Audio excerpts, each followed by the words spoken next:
ಮಾಹಿತಿ ಜಮ್ಮು ಗ್ರೆನೇಡ್ ದಾಳಿಯಲ್ಲಿ ಓರ್ವ ಮೃತಪಟ್ಟಿದ್ದಾನೆ ಎನ್ನುವಂತಹ ಮಾಹಿತಿ ಲಭ್ಯವಾಗಿದೆ. ಅಮಾಯಕ ವ್ಯಕ್ತಿಯೋರ್ವ ಜಮ್ಮು ಗ್ರೆನೇಡ್ ದಾಳಿಯಲ್ಲಿ ಮೃತಪಟ್ಟಿದ್ದಾನೆ. ಉಗ್ರರ ದುಷ್ಕೃತ್ಯಕ್ಕೆ ಈಗ ಅಮಾಯಕ ವ್ಯಕ್ತಿ ಪ್ರಾಣ ಕಳ್ಕೊಳ್ಬೇಕಾದಂತಹ ಪರಿಸ್ಥಿತಿ. ಜಮ್ಮು ಗ್ರೆನೇಡ್ ದಾಳಿಯಲ್ಲಿ ಓರ್ವ ಮೃತಪಟ್ಟಿದ್ದಾನೆ ಎನ್ನುವಂತಹ ಮಾಹಿತಿ ಲಭ್ಯವಾಗಿದೆ. ಈಗಾಗಲೇ ಹೇಳ್ತಾ ಇದ್ವಿ, ಇಬ್ಬರ ಸ್ಥಿತಿ ಚಿಂತಾಜನಕ, ಸಾವು ಬದುಕಿನ ಮಧ್ಯೆ ಹೋರಾಟ ಮಾಡ್ತಾ ಇದ್ದಾರೆ ಅಂತ. ಅದರಲ್ಲಿ ಓರ್ವ ಮೃತಪಟ್ಟಿದ್ದಾನೆ ಅನ್ನುವಂತಹ ಮಾಹಿತಿ ಲಭ್ಯವಾಗಿದೆ. ಇನ್ನೋರ್ವನ ಸ್ಥಿತಿ ಹೇಗೆ ಅನ್ನೋದ್ರ ಬಗ್ಗೆ ಇನ್ನಷ್ಟೇ ಮಾಹಿತಿ ಗೊತ್ತಾಗಬೇಕಾಗಿದೆ. 26 ಜನಕ್ಕೆ ಗಾಯವಾಗಿತ್ತು, ಅದರಲ್ಲಿ 5 ಜನ ಗಂಭೀರವಾಗಿ ಗಾಯಗೊಂಡಿದ್ರು. ಆ 5 ಜನ ಗಂಭೀರವಾಗಿ ಗಾಯಗೊಂಡಿರೋರಲ್ಲಿ ಇಬ್ರು ಸಾವು ಬದುಕಿನ ಮಧ್ಯೆ ಹೋರಾಟ ನಡೆಸ್ತಾ ಇದ್ರು. ಅದರಲ್ಲಿ ಓರ್ವ ಈಗ ಮೃತಪಟ್ಟಿದ್ದಾನೆ ಅನ್ನುವಂತಹ ದುರಂತ ಸುದ್ದಿ ಈಗ ಬರ್ತಾ ಇರೋದು. ಗ್ರೆನೇಡ್ ದಾಳಿಯಲ್ಲಿ ಉಗ್ರರ ಈ ದುಷ್ಕೃತ್ಯಕ್ಕೆ, ಉಗ್ರರ ಈ ಪಾಪಿ ಕೃತ್ಯಕ್ಕೆ ಅಮಾಯಕ ವ್ಯಕ್ತಿಯೋರ್ವ, ಸಾರ್ವಜನಿಕನೋರ್ವ ಬಲಿಯಾಗಿರುವಂತಹ ಘಟನೆ ಇದು. ಜಮ್ಮುವಿನಲ್ಲಿ ನಡೆದಂತಹ ಗ್ರೆನೇಡ್ ದಾಳಿಯ ಸ್ಫೋಟಕ್ಕೆ ಈಗ ತೀವ್ರತೆಗೆ ಓರ್ವ ಬಲಿಯಾಗಿದ್ದಾರೆ. ಇನ್ನು ಬಸ್ನ ಕೆಳಗಡೆ ಗ್ರೆನೇಡ್ ಅನ್ನ ಎಸೆದು ಉಗ್ರರು ಈ ಕೃತ್ಯವನ್ನ ಎಸಗಿದ್ರು. ಶಂಕಿತ ಉಗ್ರ ಜೇಬಲ್ಲಿ ತಗೊಂಡು ಬಂದು ಈ ಗ್ರೆನೇಡ್ ಅನ್ನ ಬಸ್ನ ಕೆಳಗಡೆ ತಳ್ಳಿದ್ದ ಅನ್ನುವಂತಹ ಮಾಹಿತಿಯನ್ನ ಪ್ರತ್ಯಕ್ಷದರ್ಶಿ ನೀಡ್ತಾ ಇದ್ರು. ಈಗ ಆ ಗ್ರೆನೇಡ್ ದಾಳಿಯ ತೀವ್ರತೆಗೆ ಓರ್ವ ವ್ಯಕ್ತಿ ಬಲಿಯಾಗಿದ್ದಾನೆ ಅನ್ನುವಂತಹ ಮಾಹಿತಿ ಲಭ್ಯವಾಗಿದೆ. ಜಮ್ಮು ಬಸ್ ಸ್ಟ್ಯಾಂಡ್ ನಲ್ಲಿ ನಡೆದಂತಹ ಗ್ರೆನೇಡ್ ದಾಳಿ ಇದು. ನಾವೀಗ ದೃಶ್ಯದಲ್ಲಿ ನೋಡ್ತಾ ಇದೀವಿ. ಒಂದು ಕಡೆ ಗಾಯಾಳುಗಳನ್ನ ಆಸ್ಪತ್ರೆಗೆ ಕರ್ಕೊಂಡು ಹೋಗ್ತಾ ಇರುವಂತಹ ದೃಶ್ಯ, ಇನ್ನೊಂದು ಕಡೆಗೆ ಗ್ರೆನೇಡ್ ದಾಳಿ ನಡೆದಂತಹ ಸ್ಥಳದಲ್ಲಿ, ಬಸ್ನ ಸ್ಫೋಟ ನಡೆದಂತಹ ಸ್ಥಳದಲ್ಲಿ ಈಗ ಶ್ವಾನದಳದಿಂದ ಪರಿಶೀಲನೆ ನಡೆಸಲಾಗ್ತಾ ಇರುವಂತಹ ದೃಶ್ಯ. ಅಂದ್ರೆ ಈಗಾಗಲೇ ಈ ಪರಿಶೀಲನೆ ಎಲ್ಲವೂ ಕೂಡ ಮುಕ್ತಾಯ ಆಗಿರುವ ರೀತಿ ಕಂಡು ಬರ್ತಾ ಇದೆ. ಸದ್ಯಕ್ಕಲ್ಲಿ ಯಾರಿಗೂ ಕೂಡ ಅವಕಾಶವನ್ನು ನೀಡಲಾಗ್ತಾ ಇಲ್ಲ ತೆರಳೋದಕ್ಕೆ. ಈ ಬಗ್ಗೆ ಹೆಚ್ಚಿನ ಮಾಹಿತಿ ನೀಡ್ತಾರೆ ನಮ್ಮ ಪ್ರತಿನಿಧಿ ಚಂದ್ರಮೋಹನ್. ಈಗ ಗ್ರೆನೇಡ್ ದಾಳಿಯ ತೀವ್ರತೆಗೆ ವ್ಯಕ್ತಿಯೋರ್ವ ಬಲಿಯಾಗಿದ್ದಾನೆ ಅನ್ನುವಂತಹ ಮಾಹಿತಿ ಲಭ್ಯವಾಗಿದೆ. ಯಾರು ಈತ, ಮತ್ತೆ ಇನ್ನೂ ಎಷ್ಟು ಜನ ಗಂಭೀರವಾಗಿ ಗಾಯಗೊಂಡಿದ್ದಾರೆ, ಈ ಬಗ್ಗೆ ಲೇಟೆಸ್ಟ್ ಮಾಹಿತಿ ಏನಿದೆ? ಹೌದು ಸುಕನ್ಯಾ, ಇವತ್ತು ಬೆಳಿಗ್ಗೆ 11:30 ಅಥವಾ 12 ಗಂಟೆ ಸುಮಾರಿಗೆ ಜಮ್ಮುವಿನ ಬಸ್ ನಿಲ್ದಾಣದಲ್ಲೇ ಗ್ರೆನೇಡ್ ಸ್ಫೋಟ ಸಂಭವಿಸಿತ್ತು. ಈ ಸ್ಫೋಟದಲ್ಲಿ ಸುಮಾರು 26 ಮಂದಿ ಗಾಯಗೊಂಡು ಆಸ್ಪತ್ರೆಗೆ ದಾಖಲಾಗಿದ್ರು. ಇದರಲ್ಲಿ 5 ಮಂದಿಯ ಸ್ಥಿತಿ ಚಿಂತಾಜನಕವಾಗಿದೆ ಅನ್ನೋ ಒಂದು ಮಾಹಿತಿಯನ್ನ ಪೊಲೀಸರು ಮತ್ತು ವೈದ್ಯರು ಕೊಟ್ಟಿದ್ರು. ಈ ಚಿಂತಾಜನಕ ಸ್ಥಿತಿಯಲ್ಲಿದ್ದಂತಹ 5 ಮಂದಿಯ ಪೈಕಿ ಓರ್ವ ವ್ಯಕ್ತಿ ಸಾವನ್ನಪ್ಪಿದ್ದಾನೆ ಅನ್ನೋ ಒಂದು ಮಾಹಿತಿ ಈಗಷ್ಟೇ ಬಂದಿದೆ. ಈತ ಬಹುಶಃ ಅಲ್ಲಿ ಬಸ್ ನಿಲ್ದಾಣದಿಂದ ಬಸ್ ಡ್ರೈವರ್ ಅಥವಾ ಕಂಡಕ್ಟರ್ ಆಗಿರ್ಬೋದು ಅನ್ನೋ ಒಂದು ಶಂಕೆ ಕೂಡ ಇದೆ. ಈಗ ಸಾವನ್ನಪ್ಪಿದ ವ್ಯಕ್ತಿ ಯಾರು ಅನ್ನೋದ್ರ ಬಗ್ಗೆನೂ ಕೂಡ ಪರಿಶೀಲನೆಯನ್ನ ನಡೆಸ್ತಾ ಇದ್ದಾರೆ. ಆತ ಯಾರು ಅನ್ನೋದ್ರ ಬಗ್ಗೆ ಇನ್ನಷ್ಟೇ ಮಾಹಿತಿ ಬರಬೇಕಾಗಿದೆ. ಬಸ್ ನಿಲ್ದಾಣದಲ್ಲಿದ್ದಂತಹ ಪ್ರಯಾಣಿಕರು ಕೂಡ ಗಾಯಗೊಂಡಿದ್ರು. ಜೊತೆಗೆ ಬಸ್ ನಿಲ್ದಾಣದಲ್ಲಿದ್ದ ಬಸ್ ಡ್ರೈವರ್ಗಳು, ಕಂಡಕ್ಟರ್ಗಳು ಕೂಡ ಹೆಚ್ಚಿನ ಸಂಖ್ಯೆಯಲ್ಲಿ ಗಾಯಗೊಂಡಿದ್ರು. ಇವರೆಲ್ಲರನ್ನು ಕೂಡ ಜಮ್ಮುವಿನ ಮೆಡಿಕಲ್ ಕಾಲೇಜು ಮತ್ತು ಆಸ್ಪತ್ರೆಗೆ ದಾಖಲಿಸಿ ಚಿಕಿತ್ಸೆಯನ್ನ ನೀಡಲಾಗ್ತಾ ಇತ್ತು. ದುರಾದೃಷ್ಟವಶಾತ್ ಓರ್ವ ವ್ಯಕ್ತಿ ಸಾವನ್ನಪ್ಪಿದ್ದಾರೆ ಅನ್ನೋ ಒಂದು ಮಾಹಿತಿ ಈಗಷ್ಟೇ ಬಂದಿದೆ ಸುಕನ್ಯಾ. ಓಕೆ ಚಂದ್ರಮೋಹನ್, ಅದರ ಜೊತೆಗೆ ಈಗ ಅಂತಾರಾಷ್ಟ್ರೀಯ ಒತ್ತಡಕ್ಕೆ ಪಾಪಿ ಪಾಕಿಸ್ತಾನ ಮತ್ತೆ ಮಣಿಯಲೇಬೇಕಾಯ್ತು ಅನ್ನುವಂತಹ ಮಾಹಿತಿ. 182 ಮದರಸಾಗಳನ್ನ ತನ್ನ ಅಧೀನಕ್ಕೆ ತಗೊಂಡಿದೆ, ಹಾಗೆ 121 ಭಯೋತ್ಪಾದಕರನ್ನ ಅರೆಸ್ಟ್ ಮಾಡಿದೆ ಅನ್ನುವಂತಹ ಮಾಹಿತಿ. ಚಂದ್ರಮೋಹನ್, ನನ್ನ ಧ್ವನಿ ಕೇಳಿಸ್ತಾ ಇದೆಯಾ? ಓಕೆ, ಸಂಪರ್ಕ ಸಾಧ್ಯವಾಗ್ತಾ ಇಲ್ಲ. ಧನ್ಯವಾದ ಮಾಹಿತಿಗಾಗಿ. ಒಟ್ಟಾರೆ ಒಂದು ಕಡೆಗೆ ಪಾಕಿಸ್ತಾನ ಉಗ್ರರ ವಿರುದ್ಧ ಕ್ರಮ ಕೈಗೊಳ್ಳುವಂತಹ ಕೆಲಸಕ್ಕೆ ಕೊನೆಗೂ ಕೂಡ ಮುಂದಾಗಿದೆ. ಆದರೆ ಇದು ಎಷ್ಟರ ಮಟ್ಟಿಗೆ ಪ್ರಾಮಾಣಿಕವಾಗಿ ಇರುತ್ತೆ ಅನ್ನುವಂಥದ್ದು ಕೂಡ ಪ್ರಶ್ನೆ ಮಾಡಬೇಕಾದಂತಹ ವಿಚಾರ.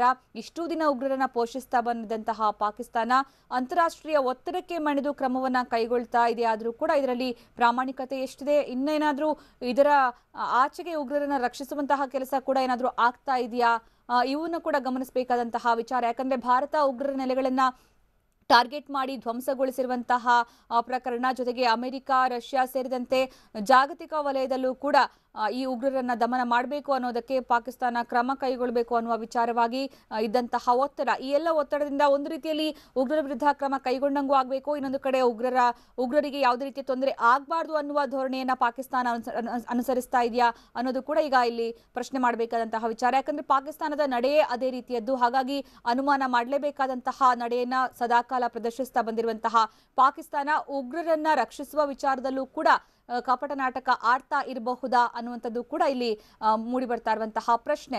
ಇನ್ನು ಜಮ್ಮುವಿನಲ್ಲಿ ನಡೆದಂತಹ ಈ ಘಟನೆಗೆ ಓರ್ವ ಬಲಿಯಾಗಿದ್ದಾನೆ ಅನ್ನುವಂತಹ ಮಾಹಿತಿ ಲಭ್ಯವಾಗಿದ್ದು, ಈ ಹಿಂದೆ ಕೂಡ ಜಮ್ಮುವಲ್ಲಿ ಗ್ರೆನೇಡ್ ದಾಳಿ ನಡೆದಿತ್ತು ಮೇ 25, 2018ರಂದು.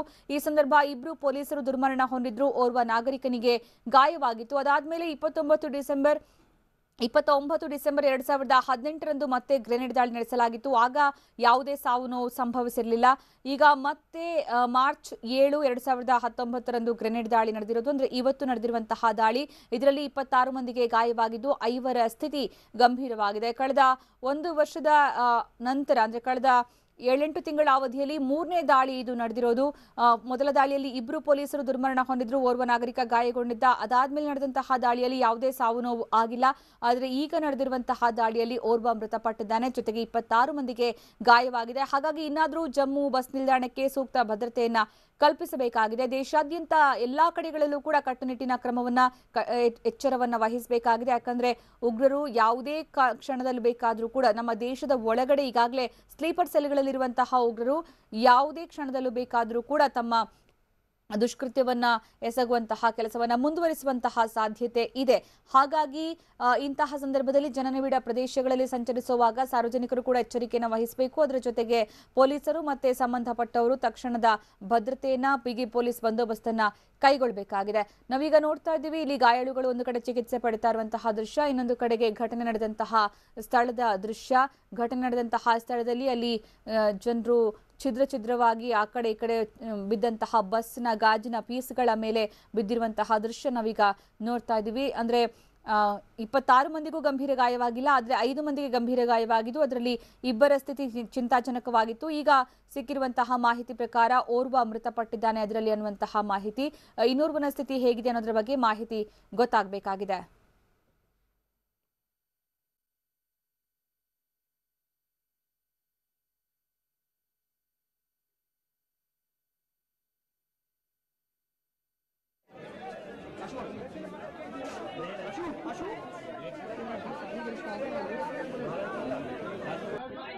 ಇನ್ನು ಘಟನೆ ನಡೆದ ಸ್ಥಳದ ದೃಶ್ಯವನ್ನು ನಾವೀಗ ನೋಡ್ತಾ ಇದ್ದೀವಿ. ಅಂದ್ರೆ ಗಾಯಾಳುಗಳು ಅಲ್ಲಿ ನರಳಾಡ್ತಾ ಇರುವಂತಹ ದೃಶ್ಯ ಅದು. ಘಟನೆಯ ಸಂದರ್ಭ ಬಸ್ನ ಕೆಳಗಡೆನೂ ಗ್ರೆನೇಡ್ ಎಸೆಯಲಾಯಿತು. ಆ ಗ್ರೆನೇಡ್ನ ಎಸೆದ ತೀವ್ರತೆಗೆ ಬಸ್ ಬ್ಲಾಸ್ಟ್ ಆಯಿತು. ದೊಡ್ಡ ಶಬ್ದ ಬಂತು, ಬಾಂಬ್ ದಾಳಿಯಂತಹ ಶಬ್ದ ಬಂತು. ಆ ಶಬ್ದಕ್ಕೆ ಜನ ಬೆದರಿ ದಿಕ್ಕಾಪಾಲಾಗಿ ಆ ಬಸ್ ಸ್ಟ್ಯಾಂಡ್ನಿಂದ ಓಡೋದಕ್ಕೆ ಶುರು ಮಾಡಿದ್ರು. ಆದರೆ ಬಸ್ನ ಒಳಗಡೆ ಇದ್ದವರ ಸ್ಥಿತಿ ಮಾತ್ರ ನಿಜಕ್ಕೂ ತುಂಬಾ ಶೋಚನೀಯ. ಯಾಕಂದ್ರೆ ಆ ಬಸ್ನ ಒಳಗಡೆ ಇದ್ದವರು ತಕ್ಷಣಕ್ಕೆ ಹೊರಗಡೆ ಜಿಗಿಯೋದಕ್ಕೂ ಸಾಧ್ಯ ಆಗಲಿಲ್ಲ. ಆ ಸ್ಫೋಟ ಏನಾಯಿತು ಅಂತ ಅರ್ಥ ಮಾಡಿಕೊಳ್ಳುವಷ್ಟರಲ್ಲಿ ಎಲ್ಲರೂ ಕೂಡ ಛಿದ್ರವಾಗಿ ನೆಲದಲ್ಲಿ ಬಿದ್ದು ಹೋಗಿದ್ರು. ಅಂದ್ರೆ ಬಸ್ನ ಪೀಸ್ಗಳ ಮೇಲೆ ಜನರು ಬಿದ್ದು ನರಳಾಡ್ತಾ ಇದ್ರು. ಈ ಸಂದರ್ಭ 5 ಜನಕ್ಕೆ ಗಂಭೀರ ಗಾಯವಾದರೆ ಇನ್ನುಳಿದವರಿಗೆ ಸಣ್ಣ ಪುಟ್ಟ ಗಾಯಗಳಾಗಿವೆ. ಕೆಲವರಿಗೆ ಒಂದು ರೀತಿಯಲ್ಲಿ ಕೈ ಕಾಲಿಗೆ ಏಟಾಗಿರುವ ರೀತಿಯ ಗಾಯ ಆಗಿದೆ. ಇನ್ನು ಕೆಲವರಿಗೆ ಬೆನ್ನು ಮೂಳೆಗೆ ತೊಂದರೆ ಆಗಿದೆ, ಮತ್ತೆ ಕೆಲವರಿಗೆ ಕಣ್ಣಿಗೆ ತೊಂದರೆ ಆಗಿದೆ. ಹೀಗೆ ಒಬ್ಬೊಬ್ಬರಿಗೆ ಒಂದೊಂದು ರೀತಿಯ ಸಮಸ್ಯೆ ಆಗಿದೆ ಅನ್ನುವಂತಹ ಮಾಹಿತಿ ಲಭ್ಯವಾಗ್ತಾ ಇದ್ದು, 5 ಜನಕ್ಕೆ ಗಂಭೀರ ಗಾಯವಾಗಿದ್ದು ಅದರಲ್ಲಿ ಓರ್ವ ಈಗ ಮೃತಪಟ್ಟಿದ್ದಾನೆ ಅನ್ನುವಂತಹ ಮಾಹಿತಿ ಲಭ್ಯವಾಗಿದೆ. ಈಗ ಸದ್ಯ ಜಮ್ಮುವಿನಾದ್ಯಂತ ಹೈ ಅಲರ್ಟ್ ಘೋಷಣೆ ಮಾಡಲಾಗಿದ್ದು ಎಲ್ಲಾ ಬಸ್ ಸಂಚಾರಗಳನ್ನ ಸ್ಥಗಿತಗೊಳಿಸಲಾಗಿದೆ. ಎಲ್ಲಾ ವಾಹನಗಳನ್ನ ಈಗ ಭದ್ರತಾ ಸಿಬ್ಬಂದಿ ಪರಿಶೀಲನೆ ನಡೆಸ್ತಾ ಇದ್ದಾರೆ. ಜಮ್ಮುವಿನಲ್ಲಿ ಬಸ್ ಮೇಲೆ ಗ್ರೆನೇಡ್ ದಾಳಿ ನಡೆಸಿದ ಹಿನ್ನೆಲೆಯಲ್ಲಿ ಈಗ ಎಲ್ಲಾ ಬಸ್ ಸಂಚಾರವನ್ನ ಸಂಪೂರ್ಣ ಸ್ಥಗಿತಗೊಳಿಸಲಾಗಿದ್ದು ಹೈ ಅಲರ್ಟ್ ಘೋಷಣೆ ಮಾಡಲಾಗಿದೆ.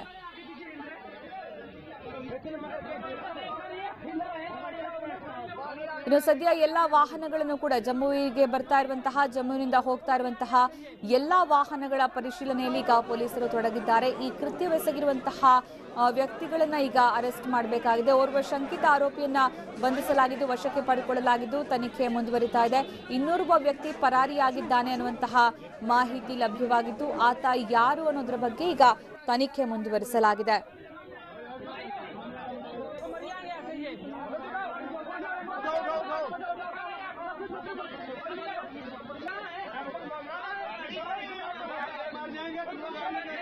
ಜಮ್ಮುವಿನಲ್ಲಿ ನಡೆದಂತಹ ಗ್ರೆನೇಡ್ ಸ್ಫೋಟಕ್ಕೆ 26 ಮಂದಿಗೆ ಗಾಯವಾಗಿದ್ದು ಓರ್ವ ಮೃತಪಟ್ಟಿದ್ದಾನೆ ಅನ್ನುವಂತಹ ಮಾಹಿತಿ. 5ರ ಸ್ಥಿತಿ ಗಂಭೀರವಾಗಿದ್ದು ಆಸ್ಪತ್ರೆಯಲ್ಲಿ ಚಿಕಿತ್ಸೆ ನೀಡಲಾಗ್ತಾ ಇದೆ. ಓರ್ವ ಶಂಕಿತ ಆರೋಪಿಯನ್ನ ಪೊಲೀಸರು ವಶಕ್ಕೆ ಪಡೆದುಕೊಂಡಿದ್ದಾರೆ. ಜಮ್ಮು ಜನರನ್ನೇ ಟಾರ್ಗೆಟ್ ಮಾಡಿ ಉಗ್ರರು ಈ ಕೃತ್ಯವೆಸಗಿದ್ದು ಕಣಿವೆ ರಾಜ್ಯದಲ್ಲಿ ಉಗ್ರರ ಅಟ್ಟಹಾಸ ಮತ್ತಷ್ಟು ಮುಂದುವರೆದಿದೆ. ಇನ್ನು ಯಾರು ಕೂಡ ಈ ಒಂದು ದಾಳಿಯ ಹೊಣೆಯನ್ನ ಹೊತ್ತುಕೊಂಡಿಲ್ಲ. ಯಾವ ಸಂಘಟನೆ ಕೂಡ ಜೇಬಲ್ಲಿ ಗ್ರೆನೇಡ್ ಇಟ್ಟುಕೊಂಡು ಉಗ್ರ ಬಂದು ಬಸ್ನ ಕೆಳಭಾಗಕ್ಕೆ ಅದನ್ನು ಉರುಳಿಸಿ ಸ್ಫೋಟಗೊಳಿಸಿದ್ದಾನೆ ಎನ್ನುವಂತಹ ಮಾಹಿತಿ ಲಭ್ಯವಾಗಿದೆ. ಈ ಸ್ಫೋಟದಲ್ಲಿ ಓರ್ವ ಮೃತಪಟ್ಟಿದ್ದಾನೆ. ಇನ್ನು ಈ ಸ್ಫೋಟದ ತೀವ್ರತೆಗೆ 26 ಮಂದಿಗೆ ಗಾಯವಾಗಿದೆ. ಅದರಲ್ಲಿ 5 ಜನರ ಸ್ಥಿತಿ ಗಂಭೀರವಾಗಿದ್ದು ಆಸ್ಪತ್ರೆಯಲ್ಲಿ ಚಿಕಿತ್ಸೆ ಕೊಡಿಸಲಾಗ್ತಾ ಇದೆ. ಜಮ್ಮುವಿನ ಆಸ್ಪತ್ರೆಯಲ್ಲಿ ಅವರನ್ನ ದಾಖಲಿಸಿ ಚಿಕಿತ್ಸೆ ಕೊಡಿಸಲಾಗ್ತಾ ಇದೆ. ಸದ್ಯ ನಾವೀಗ ನೋಡ್ತಾ ಇರುವಂತಹ ಈ ದೃಶ್ಯ, ಒಂದು ಕಡೆ ಘಟನೆ ನಡೆದಂತಹ ಸ್ಥಳದಲ್ಲಿ ಯಾವ ರೀತಿಯ ಪರಿಸ್ಥಿತಿ ಇತ್ತು ಆ ಕ್ಷಣಕ್ಕೆ ಅಂತ. ಸ್ಫೋಟದ ತೀವ್ರತೆಗೆ ಜನ ಬಸ್ನಿಂದ ಹೊರಗಡೆ ಎಸೆಯಲ್ಪಡ್ತಾರೆ. ಆ ಸಂದರ್ಭ ರಸ್ತೆಯಲ್ಲಿ ಅಲ್ಲಿ ಬಿದ್ದಂತಹ ಜನರನ್ನ ಸಾರ್ವಜನಿಕರು, ಅಲ್ಲಿದ್ದಂತಹ ಜನರು ಟ್ರೀಟ್ಮೆಂಟ್ ಕೊಡ್ತಾರೆ. ಪ್ರಾಥಮಿಕ ಚಿಕಿತ್ಸೆಯನ್ನು ನೀಡಿ ಅವ್ರನ್ನ ನೀರು ಕೊಡುವಂತಹ ಕೆಲಸ, ರಕ್ಷಿಸುವಂತಹ ಕೆಲಸಕ್ಕೆ ಮುಂದಾಗ್ತಾರೆ. ಅದ್ರ ಜೊತೆಗೆ ಒಬ್ಬ ಕಾಲು ಕುಂಟ್ತಾ ಬರ್ತಾರೆ, ಇನ್ನೊಬ್ಬರಿಗೆ ಕಣ್ಣಿಗೆ ಏಟಾಗಿರುತ್ತೆ, ಮತ್ತೊಬ್ಬರಿಗೆ ಹೇಳೋದಕ್ಕೂ ಸಾಧ್ಯ ಆಗೋದಿಲ್ಲ.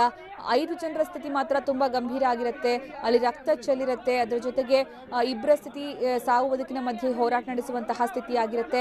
ಆಸ್ಪತ್ರೆಗೆ ದಾಖಲು ಮಾಡಲಾಗುತ್ತೆ. ಅಲ್ಲಿಂದ ಅದಾದ್ಮೇಲೆ ಓರ್ವ ಚಿಕಿತ್ಸೆ ಫಲಕಾರಿಯಾಗದೆ ಮೃತಪಟ್ಟಿದ್ದಾನೆ ಅನ್ನುವಂತಹ ಮಾಹಿತಿ. ಇನ್ನೊಂದು ಕಡೆ ಸಿಸಿಟಿವಿ ದೃಶ್ಯ, ಅಂದ್ರೆ ಈ ಸ್ಫೋಟದ ತೀವ್ರತೆ ಯಾವ ರೀತಿ ಇತ್ತು ಅನ್ನೋದನ್ನ ಸಾರಿ ಹೇಳುವಂತಹ ದೃಶ್ಯ ಇದು.